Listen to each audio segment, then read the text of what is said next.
Hi hello दोस्तों। आज मैं फिर से नई वीडियो के साथ आपके साथ जुड़ रहा हूं। तो देखिए, आज छत्तीसगढ़ के सरगुजा संभाग के ज़िला सूरजपुर में बहुत ही कोहरा छाया हुआ है दोस्तों। और इस कोहरा में हम स्कूल जा रहे हैं। देखिए, सड़क ठीक से दिखाई भी नहीं दे रहा है और आने जाने वाले लोगों को भी परेशानी हो रही है दोस्तों। देखिए, कुछ भी दिखाई नहीं दे रहा है रास्ता।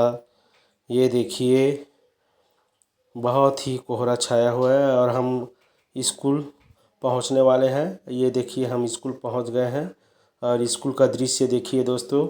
चारों तरफ कोहरा ही कोहरा है और बच्चे खेल के मैदान में इस ठंडी का आनंद ले रहे हैं, खेल रहे हैं।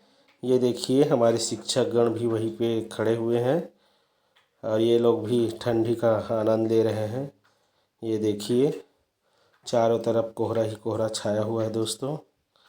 देखिए, ये अरुण सर है, रोशन सर और रमेश साहू सर। रमेश साहू सर बता रहे हैं कि आज बहुत ही ज़्यादा ठंड है। ऐसा ठंड मैंने कभी नहीं देखा और इस ठंडी में भी बहुत मज़ा आ रहा है। बच्चे भी मज़ा ले रहे हैं। अब सुनते हैं रोशन सर की बात। रोशन सर भी बता रहे हैं कि आज बहुत ठंड है। ये देखिए, बच्चे खेल रहे हैं। तो प्लीज़ दोस्त, आप लोग मेरे इस चैनल को लाइक और सब्सक्राइब ज़रूर करिएगा। धन्यवाद।